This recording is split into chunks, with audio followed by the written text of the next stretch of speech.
You guys are officially live. Hello, everybody. My name is Bonnie, and welcome to our July chef demo featuring our very talented and new chef, Brendan Krebs. We are so glad you are joining us this evening. Your participation directly supports the culinary program at Feed and See, and we so appreciate it. It was so nice seeing most of you picking up your food today, and we hope you enjoy it. Also want to thank Ryan Weber of Ryan Weber Marketing for bringing this demo to life. We so appreciate that as well. A couple things. You can see the chef, but the chef cannot see you. So if you have any comments or questions, please put them in the chat box in the video, and we'd be happy to answer them. Other than that, I think we're ready to get started. Enjoy. All right. Well, welcome everybody. As Bonnie said, I can't see you, so I hope you're all ready for a good time.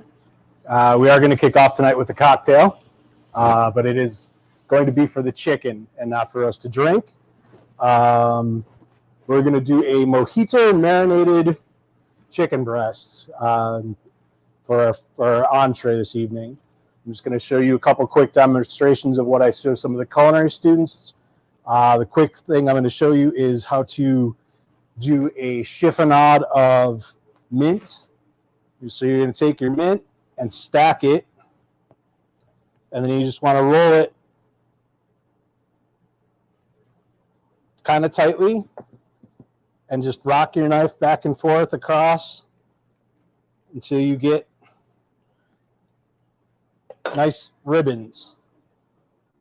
That is going to go into some lime juice that I already have squeezed. We'll cut up a little more mint. Mojito is known for the mint, also for the rum. So we have a good quality rum. You want to use a quality alcohol when you're cooking, just like wine. If you would not drink it, you don't want to cook with it. It's got a lot of impurities and things like that. The deeper the alcohol is, there's going to be more impurities, which are going to tend to leave bitter flavorings towards your food. So you want to use a higher quality alcohol. It doesn't have to be top shelf, but needs to be something that's going to be pretty good. So just have a light rum, and we'll add some rum. So we've got lime juice right now. I've squeezed off 4 limes. We're going to add just a little bit of oils. I've just got a canola oil. We will pour it into, actually forgot my sugar. Sugar is going to add the sweetness that the traditional mojito has, but it will also help caramelize and add the nice golden brown crispness to the skin of your chicken. If you've noticed, if you've opened up your meals, you do have a skin-on chicken breast. This dish is best with a skin-on breast in order to have a good crisp flavor, good flavor.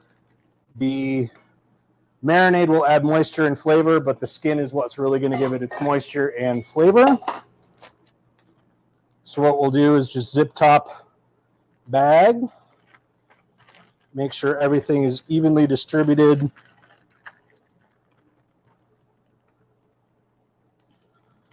We will zip this, fold it. Always place it on a plate or on a baking dish of some kind before you put it in your refrigerator. You don't want to be cleaning up a chicken mess if the bag happens to have a small hole or if it gets flipped by one of your kids or something like that. So keep that zip tight. You can do this 4 to 6 hours in advance or overnight. Any longer than 24 hours, your chicken's going to start to get tough from the lime juice, and it's not going to be as good. It's going to be really, really citrusy flavored, but it's not going to have a good texture. So we'll set this aside. I do already have some marinated that I've been marinating since this morning when I came in. This is a grilled chicken breast. Since we do not have a grill in our Feed and See kitchen right now, I am using a grill pad that you can purchase at a cook store, Target, Walmart, anything like that. So we'll just sear off our chicken breasts. About 2 minutes per side is good. It's going to get a nice golden brown. You're already seeing it getting some nice caramelization. You want a little more than that, so it will be a good crisp. It's going to render out some of that fat from the skin, render it into the meat, but also away, so your chicken skin will be crispy and not rubber band like. While those are searing, I'm going to work on our cantaloupe bisque. Cantaloupe bisque is our soup, our starter course this evening. I'm going to show you an easy way, the way I learned back when I first started cooking. I was 15. The chef that taught me how to do it, I was cutting it all wrong. I was trying to cut it in half, seed it. Some people do that. I find this easy. You don't have to do it this way. This is just an easy way for me to do it, and it may work for you as well. You just cut off both ends of your cantaloupe. You need a sharp knife. You don't need a fancy knife. You don't need any special skills. Just need a sharp knife, and you just follow down the line, and you can see that I'm just taking off enough where we're leaving no green.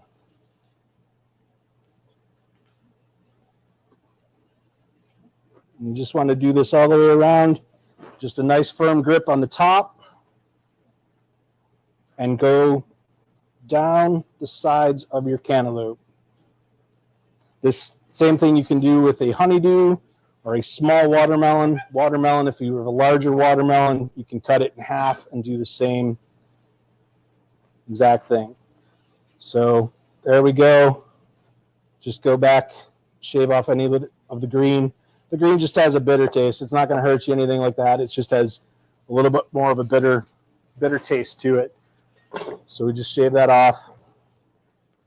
Should you pound the chicken before you grill it? It depends. These chickens are pretty evenly sized all the way through, so you would not have to. If you get a larger lobe chicken breast where the one end is fat and the other end is skinny, you would want to pound it out so it's a nice uniform thickness throughout. That way it will cook. You know, you're going to have a raw part and a fully overdone part if you don't, so you would want to flatten it out. But with these chicken breasts, you wouldn't really need to. And again, with a bone-in chicken breast, it is kind of hard to pound that out. So our chicken, I flipped it. As you can see, we've got some caramelization. That's what you want. You just want a little bit on this side. So I'm going to quick put this into the oven. You'll notice I've got a pan. You want this to be raised, so you want to give a drying sheet or a cooling rack, something in the bottom of your pan.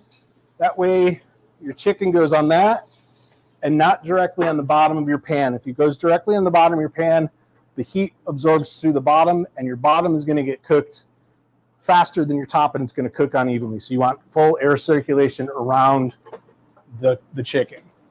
So we're going to throw this in.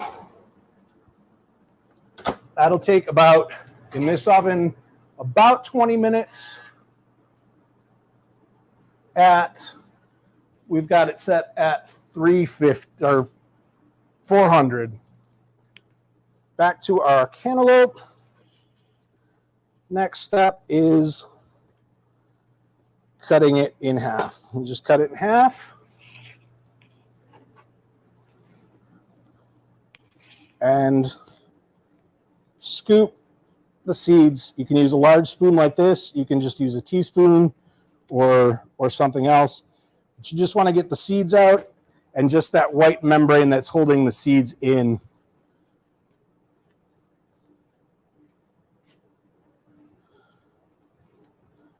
When I first learned to do this, I was told not to use a spoon, but to me, it's just, I was told just to use my hands. These are the best utensils you have.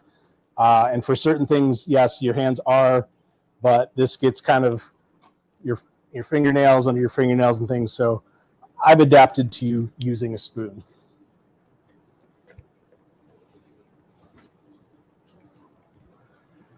So then with the cantaloupe, easy way, cut it in half.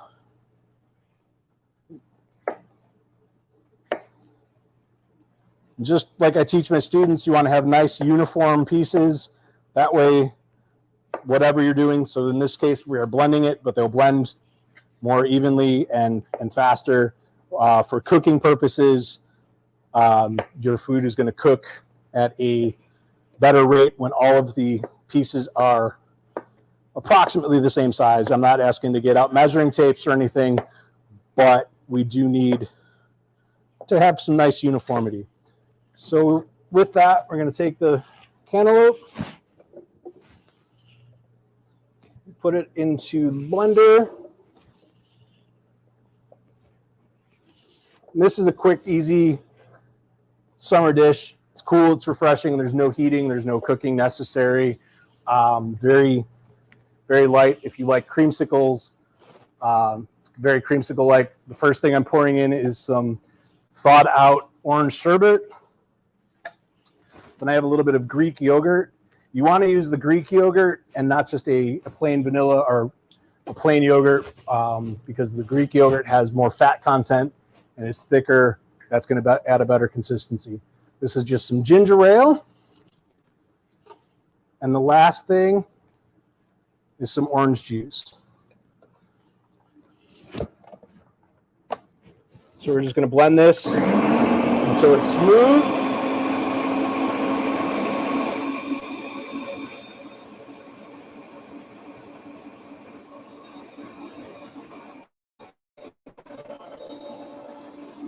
I do have to hold the top of the blender because the blender we have right now, the only way it works, we have to hold the top down.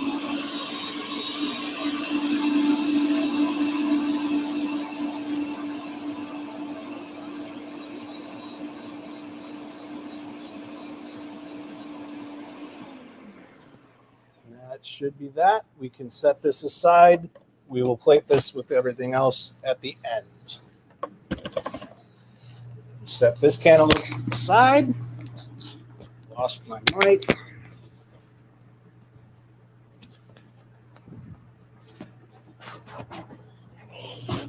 So how to pick a cantaloupe. I've seen people smell them. I've seen people tap them, lick them, roll them down the grocery store aisle. The best way for me to do it, you just give it a quick tap. It needs to have a thud, a hollow kind of a sound, but not too dense. Shouldn't be mushy. You should be able to push it and just have a slight give. If it's too hard, you can leave it on your kitchen counter. It will ripen. There shouldn't be any flat spots or anything like that. It should be a nice uniform round all the way around. No brown on one side or greening on one side. It should all be nice uniform of that beige color membrane. So that would be a quick way, just real easy, tap, tap, check it for spots. You don't need to smell it. They're all going to smell the same. They've been hanging out with a bunch of other cantaloupes that smell the same.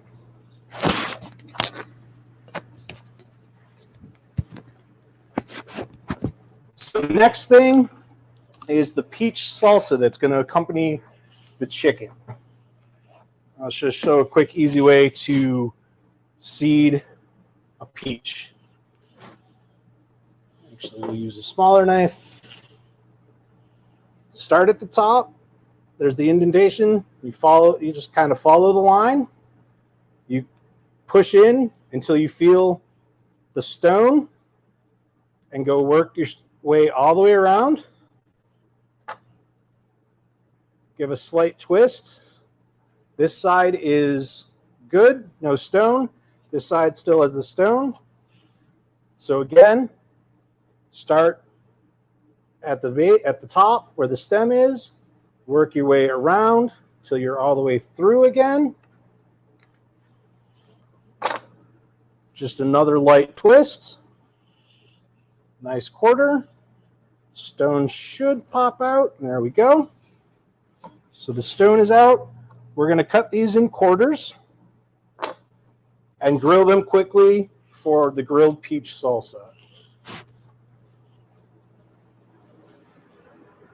This grill pan is on a medium-high heat, so it will be very quick to grill. I just like to give a little brush of oil. It's going to get a little smoky for a second. Little flame kick up isn't going to hurt anything. And you just want to place your peaches on there. The brushed oil will help them stick just long enough so we get some grill marks and a little bit of caramelization on them. I have some already grilled. So this is what we're looking for as far as grilled. Just slightly cooked, a little bit of grill mark all the way around.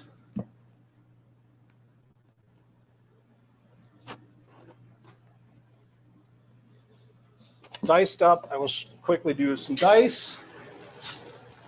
We don't want to do these hot, so after they are marked on the grill, set them aside until they cool and dice them when they're cooled. Room temperature, they'll cool in 10 to 15 minutes. If you put them in the refrigerator, they shouldn't take longer than 5 minutes. So quick dice, we'll just cut them in slices.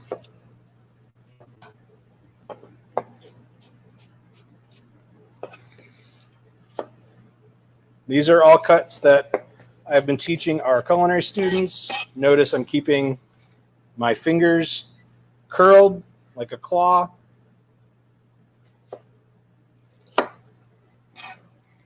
Keeping my thumb hidden so I do not cut off the tip.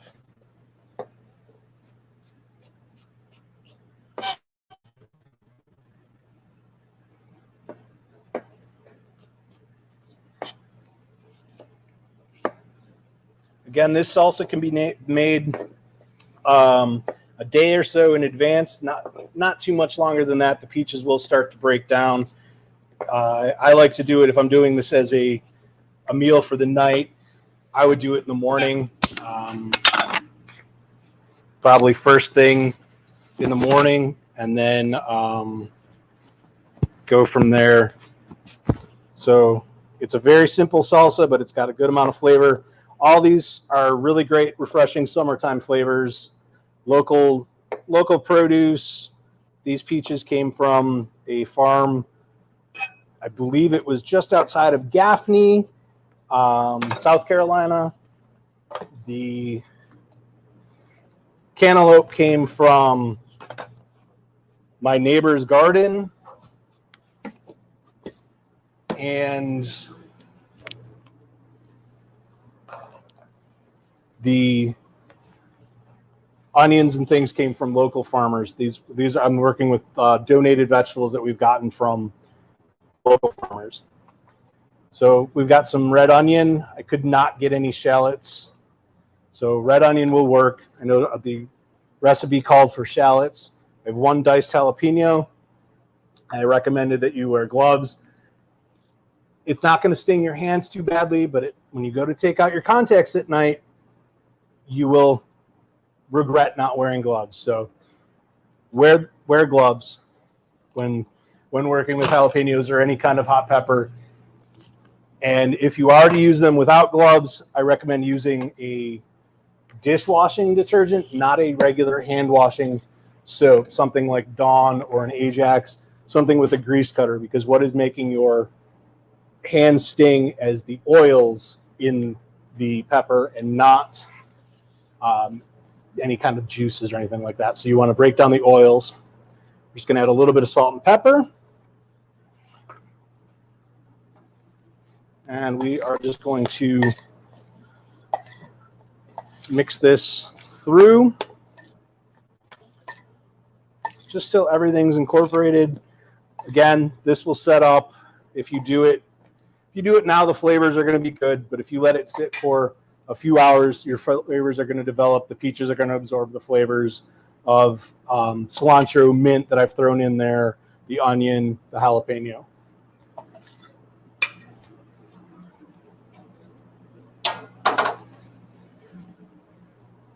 next thing we're going to do is our strawberry shortcake with the whipped mascarpone. So I've already quartered some strawberries. So these are good to go. Again, these were local. I think they came out of Barbie Farms in Concord. We've got some sugar. It's about 1/4 cup of sugar. Sprinkle that on. And we're just going to fold the sugar in. The sugar is going to draw out the water that's in the strawberries and make its own sauce. So we're just going to let this, and again, this can be done night before, but this doesn't take very long at all. This is, you can already see some of the juices. You can see the glistening. That's the waters coming out. So by the time everything's ready to go, this should turn into slightly syrupy, sweet strawberry sauce. This is great on ice cream. This is great on waffles, French toasts, anything like that. We can use a strawberry sauce. It's not going to be one of your jarred strawberry sauces that you get that's got a lot of preservatives and things like that. It's 2 ingredients. Very simple, very flavorful and fresh. And as you can see, it's already starting to make its syrup. What other proteins could you serve the salsa with? I would believe it would. I would think it'd go great with a nice pork tenderloin or a pork chop, a grilled pork loin, grilled pork chop, something like that would be a very great accompaniment for that. They probably a swordfish, a meatier kind of a fish would be good. Tuna maybe, but those would be some other proteins. All right. So now the biscuit portion of the shortcake. And I learned to make biscuits. The first time I really made biscuits was with my wife's grandmother. She's the one that taught me how to make biscuits. And I've never quite knew her recipe because I don't think she ever really wanted anybody to know quite what that recipe was. But she showed me the technique, and I'm going to pass that on to you if I can find my milk.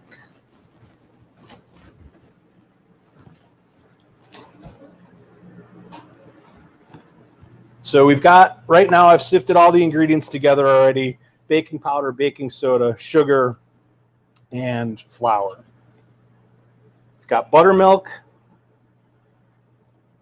We're going to pour that in. Don't use it all at first because you want this to be slightly crumbly. It doesn't need to be really, really wet.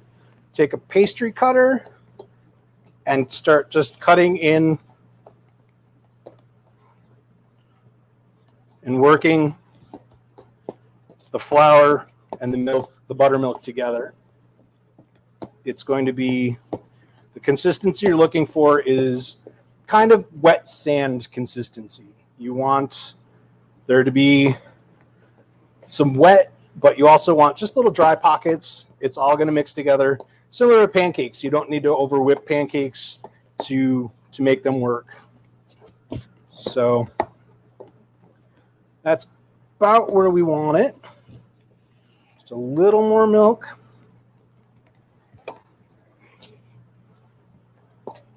And I'm sure, you know, there's probably a lot of Southerners out here watching thinking this Northerner does not know how to make a biscuit. And you might be right. But this is how my Northern grandmother-in-law, you know, taught me how to make them. So I'm going to take this out. Remember I told you before, 2 best utensils you've ever been given, your hands. So we'll take this out.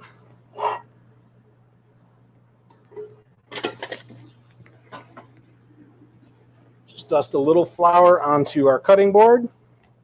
Not too much. We don't want these to dry out. And we're just going to lightly knead this together. See, it's still kind of crumbly, but I can feel the moisture in there. You just want to kind of incorporate till everything is incorporated. Some people would use a rolling pin to roll this out to where they want it, but got a pretty good feel for where it is. Just going to flour my hands a little and slightly press it out. So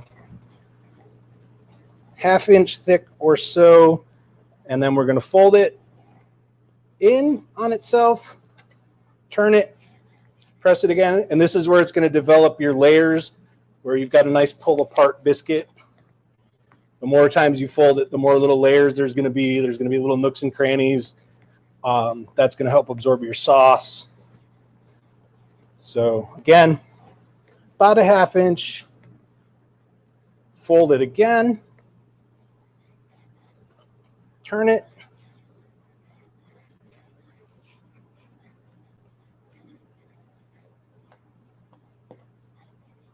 It's nicely pressed out. It's about where we want it. Biscuit cutter, just a little bit of flour. The urge when you do these is to twist. Don't twist, just in and out.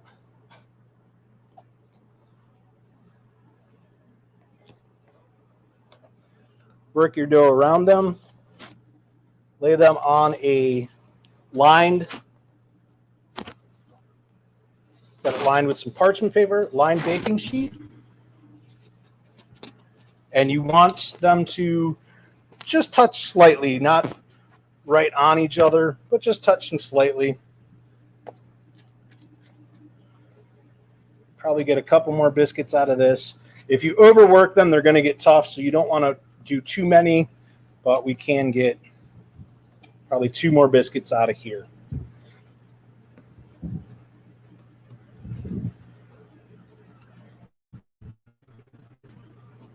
Cut, and I twisted on that one. Again,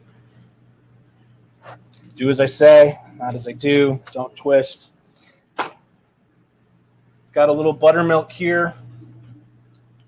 I'm just going to lightly brush the tops of the biscuits with some buttermilk.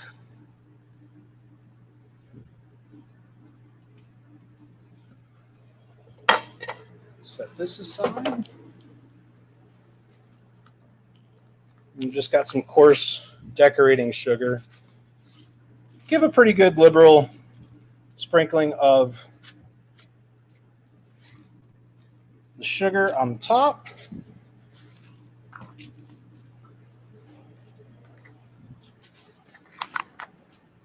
And these will bake in a regular home oven, not convection, or about 8 to 10 minutes at 400 degrees.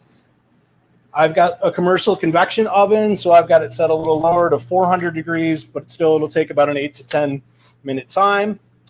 You just want to have a nice golden brown color to that. So I'm going to look at the strawberries a little bit, see they're already made them nice little sauce. Let those go just a little longer while the biscuit bakes. I do already have a biscuit made, so we can plate. Now we're just going to whip up some mascarpone cheese. Mascarpone is a Italian cream cheese. It is cow's milk cheese. It's way milder in flavor than your typical New York deli bagel cream cheese. It has a higher fat content also, so it's very, very rich. Mascarpone is the key ingredient to tiramisu, my wife's favorite dessert. So she saw me purchasing mascarpone, and she was like, "Oh, you're making me tiramisu," and I had to break it to her gently that no, I was not. You want to have this slightly softened, so I recommend leaving it out on your counter, room temperature, for about 10-15 minutes before you're going to start whipping it, just so it gets a nice soft consistency so it's easier to whip. Have some powdered sugar, just a little bit. This dessert's sweet enough with the strawberries and the sugar. You just want to add a little bit of sugar to the sorry, I keep ducking now. First time. Just a little bit of vanilla for some flavor. And you just want to whip this till it's a little fluffy.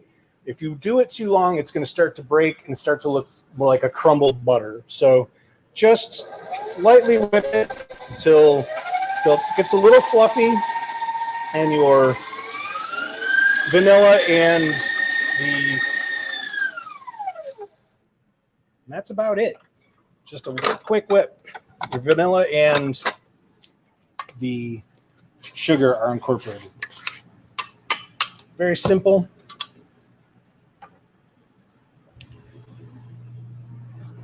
All right. Last component was couscous. Couscous is simple. Couscous is pasta. A lot of people consider it rice. And if you go to the grocery store, in fact, it's in the rice aisle. But it is a pasta. It's made from semolina. People will ask, is couscous gluten-free? It is not, because it is made with semolina, which is wheat. That will get people confused. So there's two types of couscous. This is a Moroccan-style couscous, which is a very small grain, about the size of pollen or a coarse ground grit. Then there is Israeli couscous, which is a larger size. It's the size of a BB or a ball bearing. That you need to cook very similar to pasta. Dip it in boiling water, let it cook for 10 to 12 minutes. The Moroccan couscous is super simple. I've got some already panned up with the herbs. Got the mint and cilantro again with the theme of the night. I like to cross-utilize things as much as possible. It tends to, the flavors all marry together throughout your meal. Also, it cuts down on prep time. I only had cut mint cilantro once for one dish. I didn't have to cut multiple herbs. So that will make your life easier if you're entertaining. Cross-utilize as much as possible. Use herbs from start to finish of your meal. Things like that will make it easier. So right now I've just got a little bit of chicken broth, and it's just slightly almost to a boil.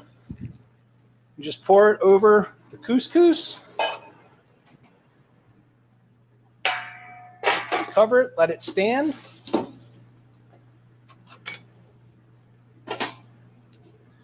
While that is going, I'm going to plate up our soup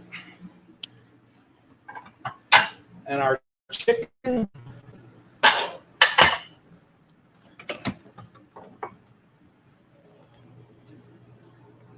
Soup is very simple presentation. Pour. You don't have to use the wide rim bowl. This is what was available. So again, I like to use what we have. Soup. Nice complement to that is a nice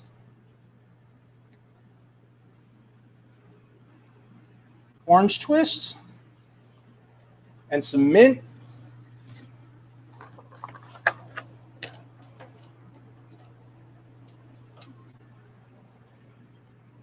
There's our simple, light, refreshing cantaloupe bisque to start the meal.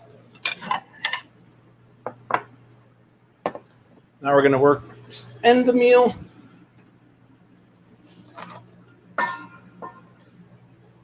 Got a biscuit already made. So we're going to layer our biscuit, a little bit of mascarpone,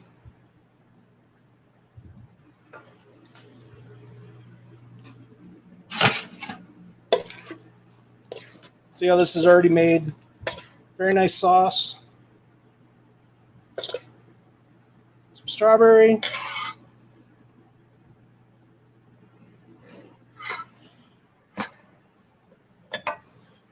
Lay it on top. A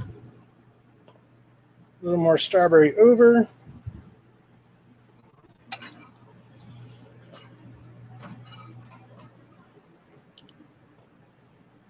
We could get fancy with this. We could get a pastry bag and pipe this out into star shapes or flowers, but this is family, so we'll go simple. little more mascarpone on top.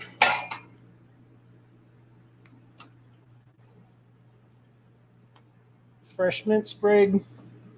And there is our strawberry shortcake. Couscous is probably, yep.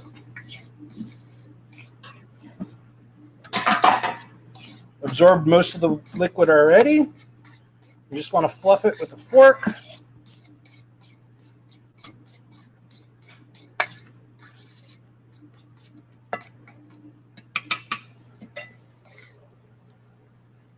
Put some couscous down in the middle of our plate.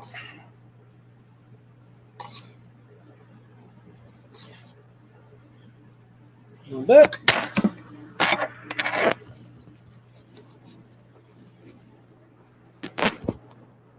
Cooking shows when I was a kid always amazed me because they would cook something and not know, and all of a sudden they said, oh, it's going to be 5 minutes. But we've already got some made from earlier. Chicken on top. Some sauteed green beans. I blanched these quickly in some hot water and then sauteed them the rest of the way. Just some olive oil, salt, and pepper. Very simple.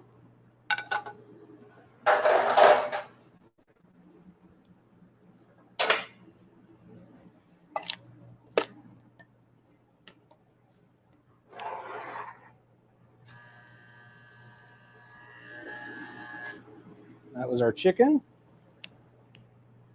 And just our peach salsa over the top. And there we have grilled chicken breast, mojito marinated, herbed couscous, garden fresh green beans, cantaloupe bisque, and our strawberry shortcake.